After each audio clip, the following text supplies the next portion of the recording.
We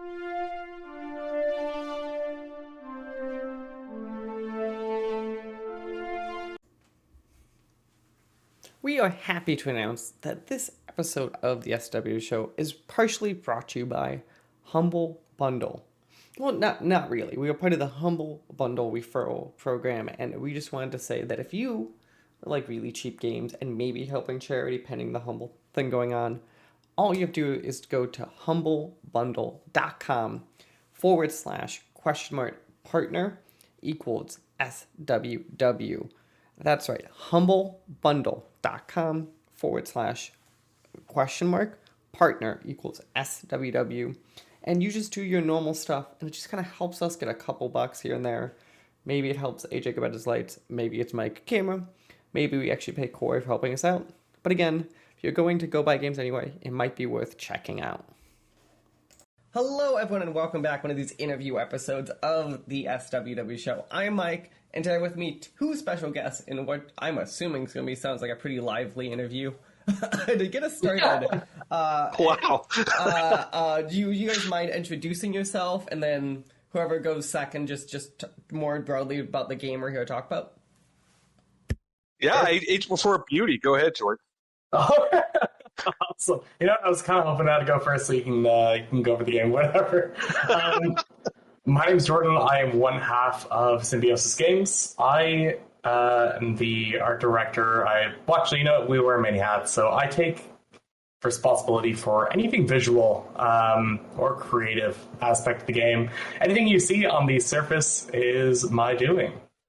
And that brings us to that brings us to the other half of the Symbiosis Games team. Hello, everybody. Whoever is listening, my name is Fred Toms. I am the, as I said, one half of the Symbiosis Games team. Jordan is all visual and makes everything look good, and I kind of run the back end stuff. So I do all the programming, I do some of the cinematics, a little bit of project management. But as Jordan said, also we wear so many different hats that it would be unfair to kind of pigeonhole ourselves into specific roles just because we do so much. That's yeah, for sure. So we're a team of two out of Toronto, Ontario, Canada, and we're working on a game called SPECTRE, which is a first-person and third-person stealth action multiplayer game for the PC that we are currently working on. And despite there only being Jordan and myself on the team, we're also kind of supported by a very small army of people that we hire kind of on the side to do some of the stuff that we don't have the skill to do, which is quite a bit. I don't know if we'd say small army. There's like 5. At what point does it become an army? You know what I mean? I don't know. Yeah, I guess. Yeah, that's. I was gonna ask too, because even with that in mind, because you guys, you guys are doing a competitive multiplayer experience, like with just like a handful of people. Which, like, if people don't know, servers are the nightmare of game development. If you ask any game developer, they're like, anyone who's a multiplayer game developer, they're like, I can make 5 times as much games. I didn't have to deal with servers because they're a nightmare. So how are you guys handling stuff like, I'm going to choose even like, how are you handling that, or even like certain level of like scope kind of with your super tight core team and still a pretty tight like supporters and collaborators on scale? You know So how are we handling it? We're handling it poorly. There's so much work in, even you said it, like, you could make 5 games in the time it takes, to make one multiplayer game. Even today, I was working on something so simple, particle effects coming out of a gun, and it took me most of the day to get working and replicated and networked. And, sorry, Jordan, I think I full on cut you off there. You know what? It just shows how excited we are for this interview. I was going to say it kind of affects us on both sides. More like Freddie was touching on it, things like having any effects or anything any character does in the game has to be replicated so that all the players connected are seeing the same thing.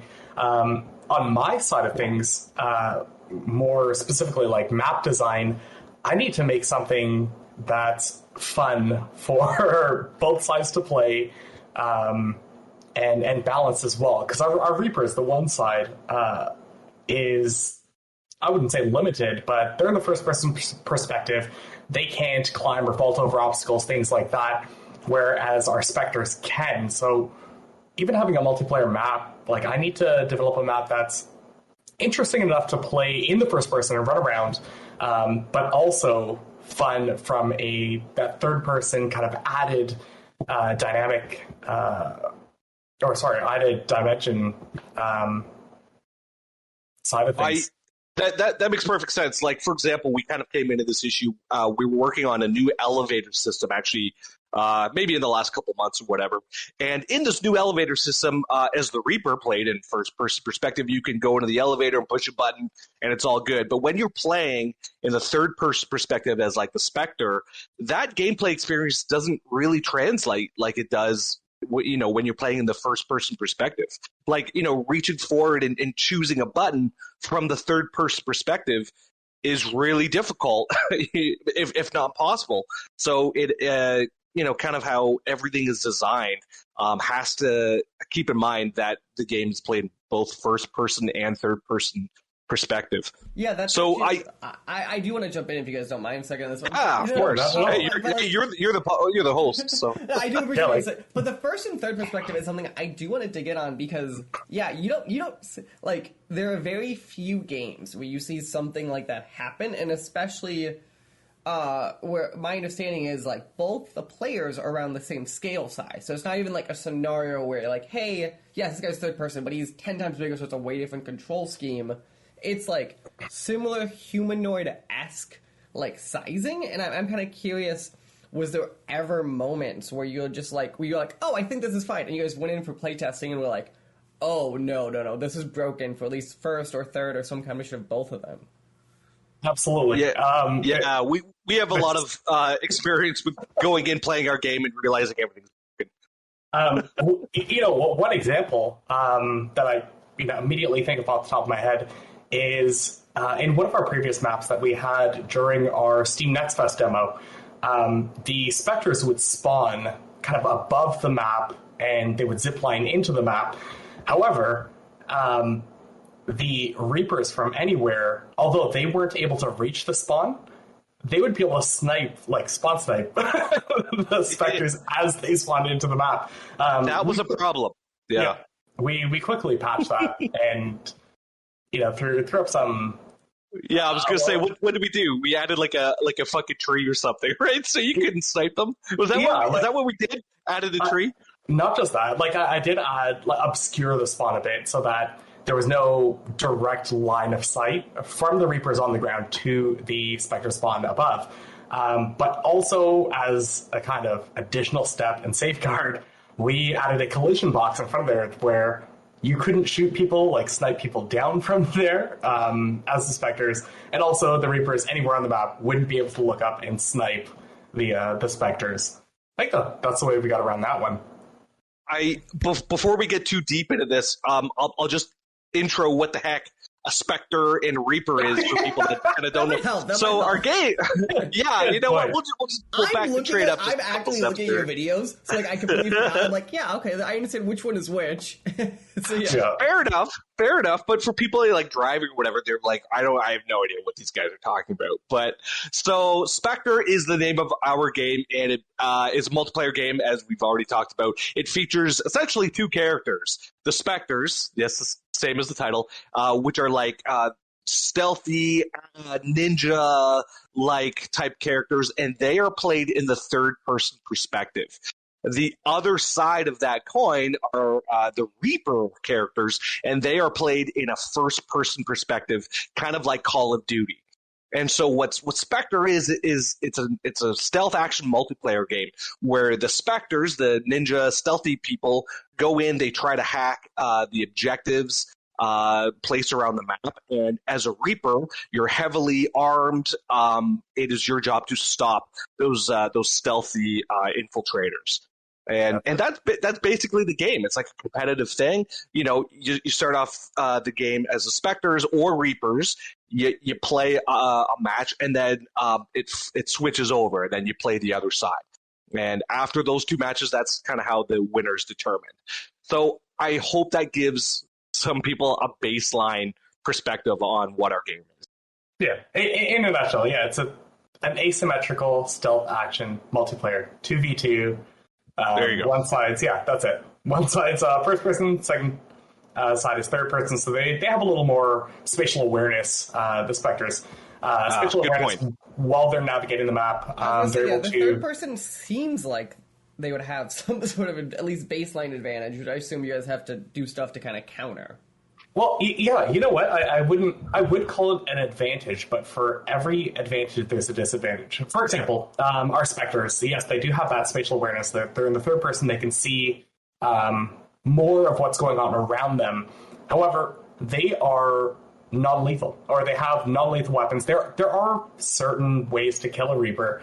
Like one, you've got to sneak up behind them, and you can snap their neck. The other is poison. Oh, that's a Reaper device. Oh, yeah. No. Oh, yeah. You could pull them off a ledge, too. You could snap their neck. Beyond that, you have to hope that a Reaper misplaces their grenade or something like that and causes their own demise. And that's pretty much how, lethal you are as a Spectre. Exactly. And, so it'd be a huge risk for a Spectre. You have to be pretty sure of what you're doing to try and sneak up on a Reaper and snap their neck, because going head to head, the Reapers will take it 90% of the time. You're going to get wrecked if you go toe to toe like up against Reaper, and you're like, "Yeah, let's go." You're going to get wrecked.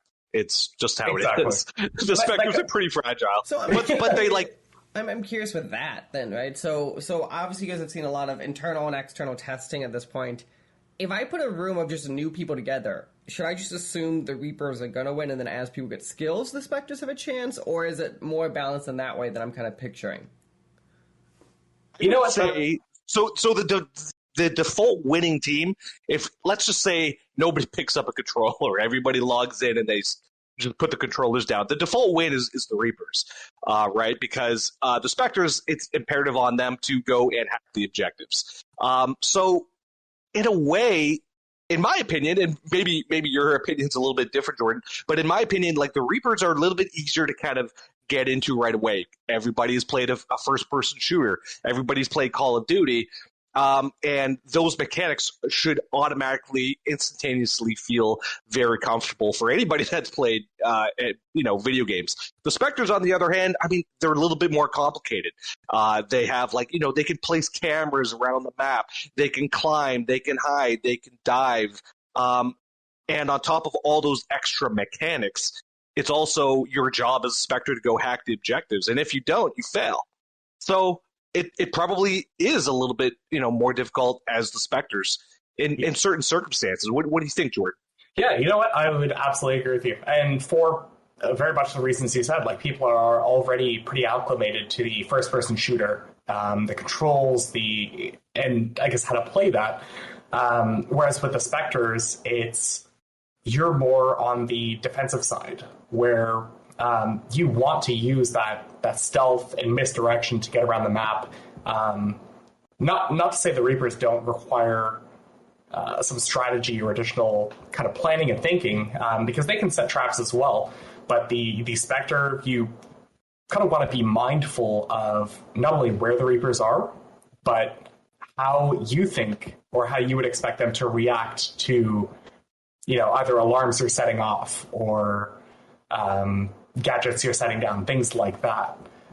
I think another power move is to kind of be aware if you're playing as a Spectre, is to be aware of where your partner is. Because if your partner is causing chaos across the map and he's got two Reapers wrapped around his finger who are desperately trying to kill him, and you've got free reign of the map, right? Until they realize that you're hacking the objectives and whatnot. So yeah, that's a big power move is to work with your partner, and Jordan kind of alluded to it, is misdirect them or bring their attention into areas that you don't want to be operating in. Yeah, No, that makes a lot of sense. So one of the things I'm curious about, so when you talk about multiplayer games, for a lot of players, it's obviously like a cool first few weeks. I get matches. At a certain point, for a lot of players, there's at least a concern that the game they're investing in won't have the player base to make matches easily defined. Are you guys doing anything like with AI or anything to alleviate that concern, or is it just like, hey, we're a 4-person game, so it should be at least easier to find matches no matter what than like a 100-person PUBG type game, obviously from a numbers point of view? Yeah. So, sorry, Jordan, go ahead, buddy. No, okay. That has come up before. Actually, we've got a very, I guess, healthy and enthusiastic Discord community, and a lot of them have asked if we would have bots to be able to run around the map, learn the map, things like that. And honestly, Fred can speak a little more to this. Tried to code with a game like this, where strategy is such a big aspect of it, trying to learn to code bots from scratch to behave not naturally, but as a human player would push our timeline back indefinitely. Yeah, we'd never finish this game if we had to do AI on top of everything. And like doing AI, it's easy enough. And any programmer could do AI. But to do good AI, I mean, in most AAA games, I still haven't seen a lot of good AI. So if, a 2-man team, there's not a chance in hell I can do AI bots for Reapers and the Spectres climbing and hiding and shit like that. Forget that. That's just not a possibility. I think one of the and it's a valid concern. If I buy this game, am I going to be able to play it in 2, 3, 4, 5, 6 months, a year, whatever? So I don't know if you've ever played Spies versus Mercenaries. It's the multiplayer aspect of the Splinter Cell franchise. The last really beloved version of Spies versus Mercs was in 2005, and that game was packaged in with Chaos Theory. I don't know if you've ever played it, but that was the last time the Splinter Cell community really, really took to Spies versus Mercs. And Spectre takes a lot of nods and a lot of inspiration from that 2005 version of Spies versus Mercs. So much so that our community, ever since 2005, has been hungry for that experience. And so that's why I'm confident that Spectre will be able to hang around for the long run, because our community has been hanging around since 2005, desperately waiting for a new version of this game. Yeah, like they'll host their own servers and such so that they can still play games. I was going to throw in a fun fact here. Splinter Cell Chaos Theory is the reason that Fred and I became friends, and I believe it was back after that. That's a good circle going on right there. Yeah, you know what this game is. Yeah, our friendship coming full circle. We met. We were working at a restaurant together, and I think we were 19. I don't want to calculate my age. yeah. Actually, yeah. I don't even. Maybe we were that. Anyways, we both worked at this restaurant, and Splinter Cell Chaos Theory came out, and this is how cool I am. I think I was at the front of the restaurant. I think it was. Hold on. What? So in the previous podcast, I know we were discussing before where I called him a fucking nerd. Mm-hmm. This is where it comes into play. Where it comes into play. Go ahead. Continue your story. I don't think you needed to preface this story by calling me a fucking nerd. I think people will hear the story and come to their own conclusion that I am a fucking nerd. Yeah. Anyways, so we were working at this restaurant, and this is how cool I am. I was at the front of the restaurant, flirting with the hostess and making conversation with her. But I mean, here's where my flirting fell down, I guess, was that I was talking to her about video games, and specifically Splinter Cell Chaos Theory, because that's how cool I am. That's the kind of game I have with the lady friends back in the day. Luckily enough, Jordan happened to be like walking by or something like that and heard the conversation that I was having with this girl, and he's like, "Oh my God, you're into Splinter Cell too?" And from that day forward, yeah, it's been the rest is history, as they say. Yeah, just completely sidetrack the conversation. I think that's a fair kind of like nice sidetrack there. Something else I do want to talk about though, within the context of roping us back into the game, obviously, right? As your fun side story was, is something that I think I am curious about. Obviously, so right now a game that we talk about here can play really well, right? But in my head, this could work with one map with over 1,000. I'm not sure the count yet. Or right now. It's like 1,200, 1,300, something like that. Yeah, we're very kind of in touch with our community. We take their feedback seriously, and also requests. Like, people will ask us if things will be in a game, and some people will come up with like really great suggestions or ideas. I'm like, yeah, you know what? We'd love to do that. It won't be available for launch, but it's something we can definitely explore later. We've even had contests where we have members of the community design a gadget or an edge or whatever it is that the contest was running for, and whatever the winner designed would actually end up in the game. And I mean, I was working on a gadget that was made up by one of our community members actually just today, the remote access gadget. That was an idea that we didn't come up with ourselves, but we hosted a community contest, and one of the guys came up with this idea, and it got voted on by the community, and we took that idea and we're like, hey, that's a great idea. We're going to add that into Spectre. Yeah, exactly. Yep. Wow, that's very interesting. I'm glad you guys are taking kind of the Discord. That's always kind of like the fun thing, I think, of more modern last couple of game development is like, especially when you have these like Discord communities where it's like, oh, you have this very passionate fan base that's a good feedback pool that kind of is in one designated place. But yeah, as we're talking, right, the game comes out in next year at some point. I'm curious kind of, is there any other thing that I was missing, or is it just kind of some point coming out in 2023 on Steam? Early 2023. We haven't set a date yet because deadlines are scary. But no, we have kind of an internal project map, I suppose, and we're aiming for early 2023 on PC. We would also like to explore releasing on Xbox. I feel like that's the easiest to kind of port to from PC. Haven't made any promises yet, but it's definitely something we would love to see. Like we feel like Spectre would be the ideal title to put on something like Game Pass, where anyone can pick it up, they enjoy it, they download it, play it.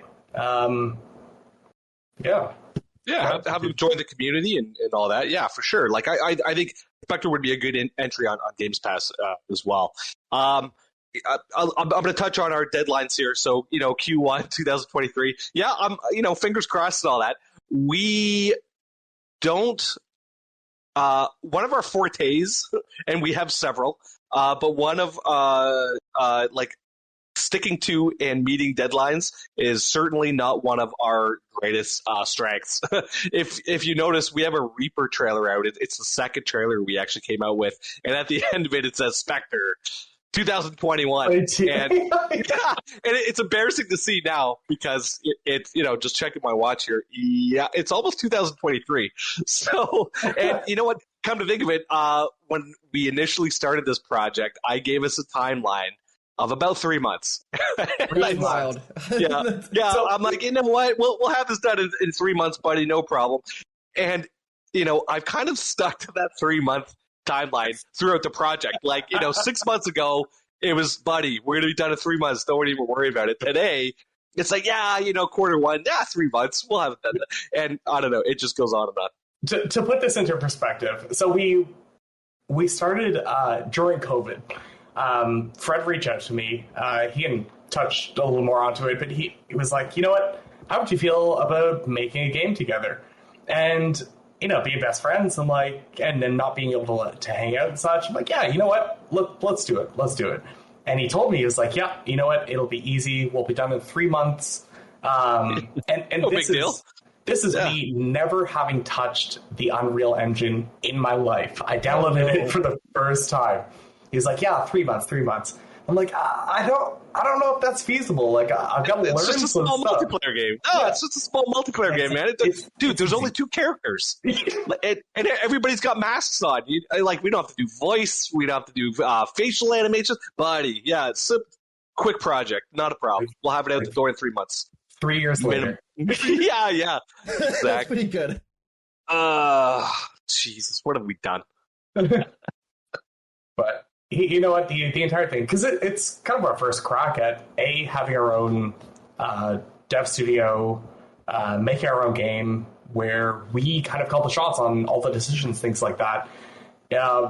It's been an absolute learning experience. Like most things have been like firsts for me. Like I'm not even sure how to navigate this. What do I do? What is this even? And yeah, we've just been kind of making it happen. Nice. Well, guys, I want to say thank you again for joining me today to talk about Spectre coming out on Steam in hopefully Q1, but let's say some point in 2023. Hopefully get a date at some point going in a couple months. Guys, is there any other spot we should be sending people besides to wishlist it on Steam? I'm assuming there's a Discord link there. Any other spot we should be sending people? Yep. We do have a Discord link as well. Let me pull this up. I believe it's discord.gg/Spectre game. And Spectre it's a Canadian spelling, I think. Yep. SPECTRE instead of ER, I guess. Spectre game. Also, if you want to reach out to us, you can. We are pretty active on Twitter at symbiosis_games. You can shoot us a message there. We'll respond. We love our community. Yeah, we're really active on our Discord, too, if you want to come and shoot the breeze with myself or Jordan and kind of be kept up to date on development. We share all kinds of new stuff all the time. We're on Discord every day, all day long, so come on over. Perfect. Well, guys, thank you again for joining me, and enjoy the rest of your afternoon, guys. Cool. Yeah, hey, thank you so much. Yeah, thanks for having us. Take care. The SWW show and all of its affiliate podcasts are podcast by me, Mike Maroney, and AJ Losi, sometimes by contributors, including Corey King. You can follow the SWW show on social media at the SWW show, or sooner or later you go to patreon.com/SWW to help us out.